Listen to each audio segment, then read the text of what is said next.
Treg's perspective.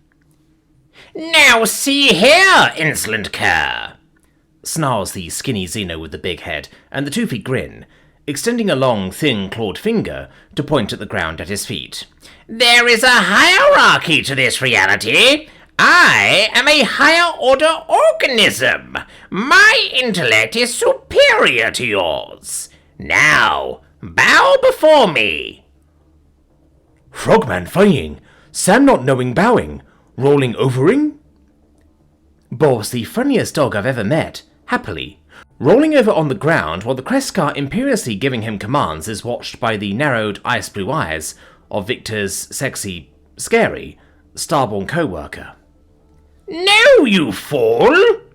sneers the tall green-skinned man before launching into a moderate tirade against the big old doggo that most Terrans would consider wildly inappropriate to give to a harmless subsapient. The papa just sits there, happily panting. "You know, Vicky," I say quietly, leaning close to my brother, sat next to me on the picnic bench at the edge of the village we're in, "I think I owe you an apology. When you told me about this guy before, I sort of thought you were exaggerating for comic effect. Now I see, if anything, you are underselling how much he is."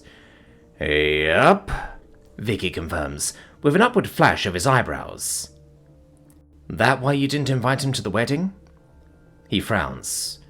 "Yes, and no. Like, I know he's a decent bloke underneath it all. I guess I just worried he was going to say the wrong thing in the wrong way to the wrong Terran and get his head fatally kicked in. That, and I didn't really trust him to not disrupt the ceremony itself." "Oh yeah, I didn't think of that." I grimace over at the Galactic Theatre kid, still trying to teach a dog to bow. Is that going to be a problem? Hopefully not. I talked to Katrin about it.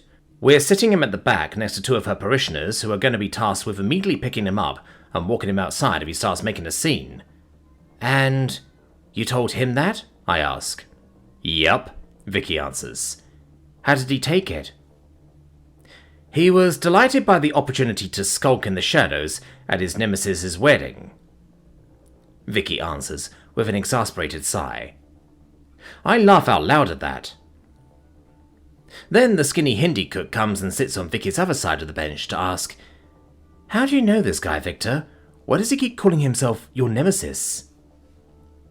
Vicky takes a deep breath and explains, "About 9 years ago, I'd been in the job a couple of years at that point, the Bright Plume rescued a bunch of Venusians from a research outpost where they'd been exposed to a pathogen that'd have been a pandemic if it got back to Virus, or any planet with a significant population of them.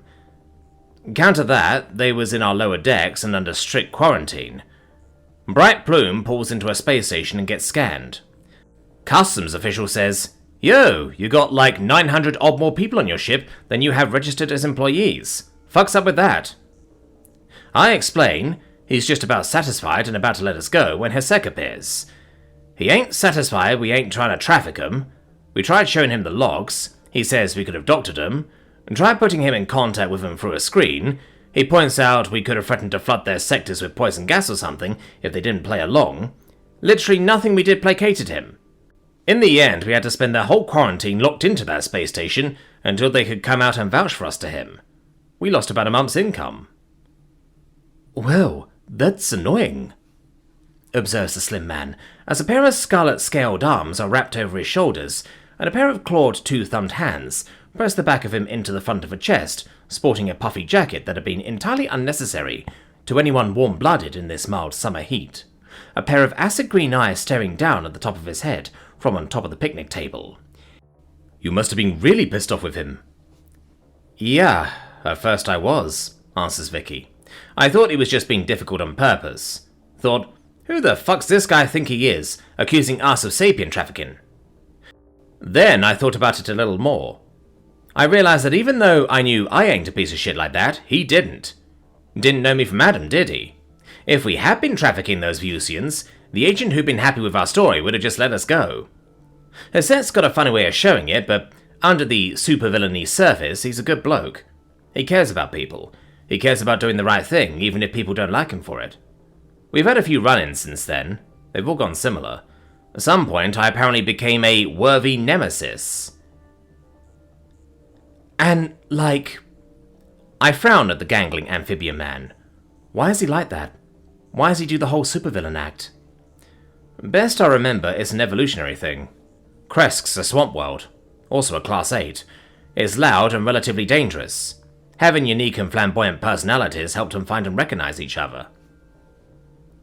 Still frowning, I ask, Class 8? That guy? Skeptically, vaguely pointing at the green-skinned beanpole, vainly trying to teach a dog to bow. Turning to face me with an amused expression, my brother asks, You think anyone who didn't already know would clock you and me as being from a Class 12+? Where are the teeth? The claws? The horns? Where's the armored skin with spikes sticking out of it? More than one way to skin a cat. Both the Hindi and the snake girl whip their heads to Vicky in shock and horror at his choice of idiom. Excuse me, hisses the reptilian through her fangs. What does flaying felines have to do with anything?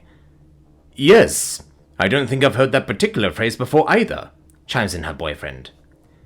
Just means there's more than one way to do things, that's all, smiles Vicky. Kreskar ain't strong, but they're smart. Probably one of the smartest organic species in the galaxy.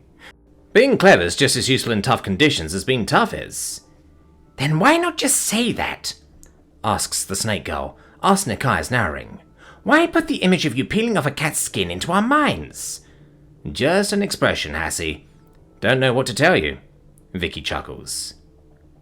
You'd think, if he was that clever, he'd know how to moderate his behaviour around non-Kreskar enough that you felt like you could invite him to a Terran world without worrying he was going to get his head kicked in. I point out warily. Yeah, well, if intelligence had any correlation with common sense, I'd not have a job, would I? He points out. My whole career's been me looking at things I can see are dangerous and saying, don't go near that thing, to folks a lot smarter than me. I think you're selling yourself a little short, Victor. You don't strike me as at all unintelligent. Effortlessly charms the voice of the milfy Japanese woman as she appears on my left. Nausea to say, Emiko, smiles Vicky, clearly unconvinced. I'm glad she said something. I'd have massively undercut all of my teasing cred if I had to reassure him that he's not stupid.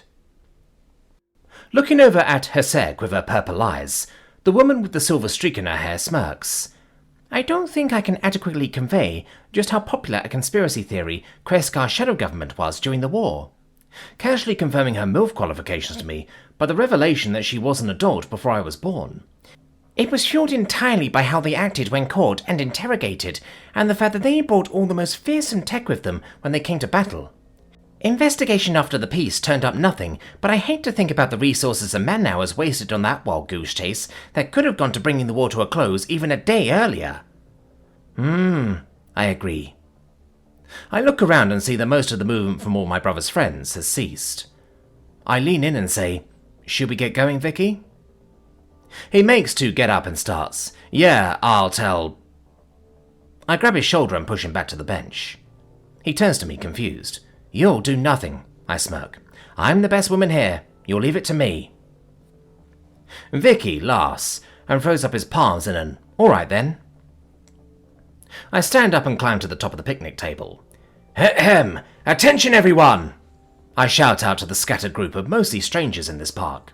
The stag party hike of one Victor Cuddles Taylor is about to commence. We will be covering 125 kilometers over the next 5 days. I know Vicky here considers that a light afternoon stroll, but it'll need to bear with those of us with shorter legs and less stamina. The quip lands and gets a satisfying laugh from the group. Those of you double-dipping by intending to also attend his lovely bride-to-be's hen do, we should be back in time for you to have about 30 hours to recover, but if we run long, you might need to call a capsule to take you home early. Likewise for if anyone gets sick or injured on the hike.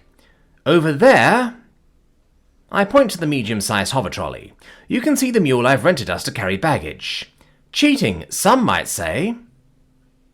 I smirk, bending down to clap my right hand on Vicky's left shoulder, to which I'll answer, those that feel strongly about it are under no obligation to use the mule.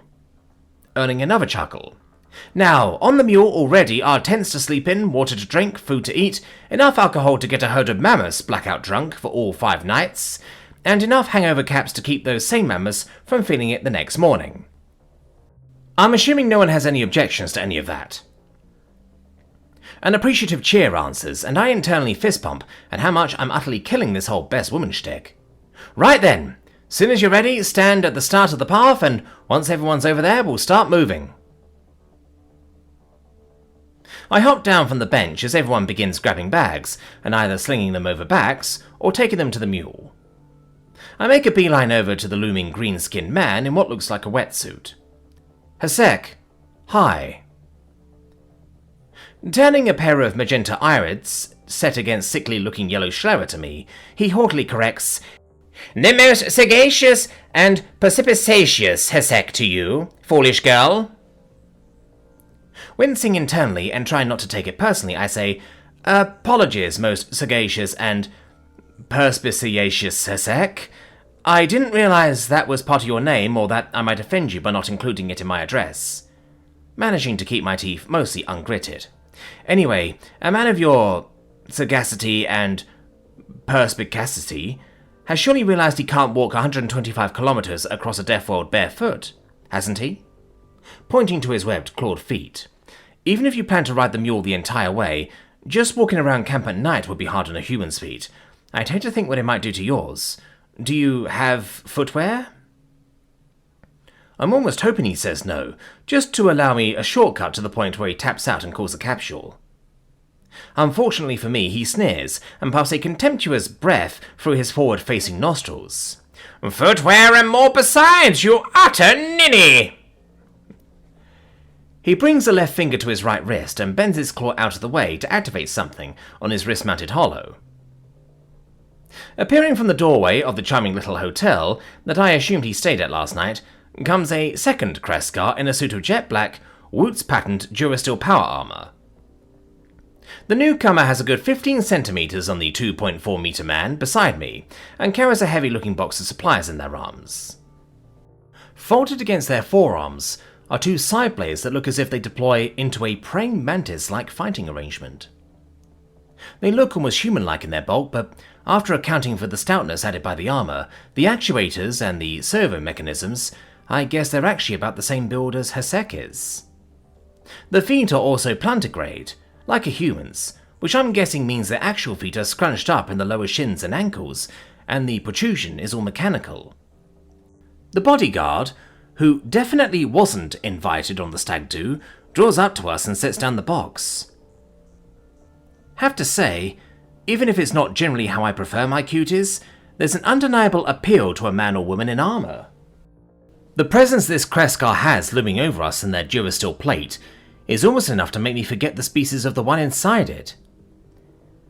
Does your bodyguard have shoes for you in that box, or do you want them to princess carry you for the next 5 days? I ask coolly.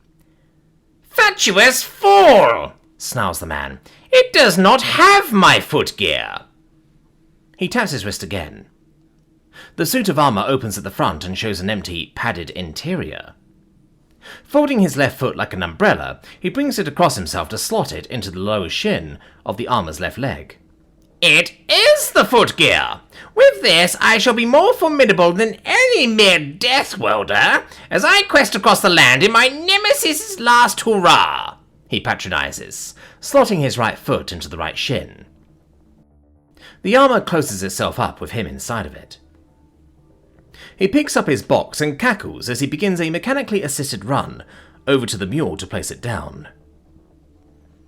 Not formidable enough to carry your own bloody baggage, though, I mutter to myself, as I watch the whole thing sink a few centimeters under the weight of the dense container. I look over to the far side of the picnic park, where all the stag-doers except the man of honor stand ready to begin their hike. I take out my hollow and set the mule into follow mode. Vicky falls in at my side as we cross the field together. "T," he says, his tone serious, "I really appreciate you putting all this together. Don't go getting all mushy on me now, Vicky. You'll have plenty of time for that in the nights of heavy imbibing." I tease, with a playful punch to the arm. Barely disturbed, he continues, "I just wanted to check. One last time that you ain't Oh my god, Vicky." I half laugh, half sigh. "No, I ain't." He starts. "Vicky, as much as I'd have absolutely relished the challenge of getting in touch with 3 to 6 of the few hundred odd dong girls on this planet, showing them the light of Terran sexual liberation and convincing them to descend on our camp like thieves in the night to take off their clothes and shake their moneymakers for us? I know you'd be an absolute grouch for the rest of the trip if I did that, and you'd never let me hear the end of it afterwards. I didn't fly more than halfway across the UTC just to pull a stunt like that and get you stropping with me for it. There ain't gonna be any strippers, human, Don, or otherwise, okay? Pacified by that, Vicky gives a satisfied nod and smirks. Here, I'm sure it'd have only been the challenge you'd have relished, right, T? There'd have been absolutely no ulterior motive there. Just 'cause you're straight, mono, and vanilla, Vicky, don't mean all of us have to be so boring. Yes, I'd have been excited to have blue-skinned arse and titties waved in my face, and I ain't ashamed of that. Confused, my brother frowns and asks, You think I'm vanilla, T? I didn't, but thanks for confirming you ain't, I smirk.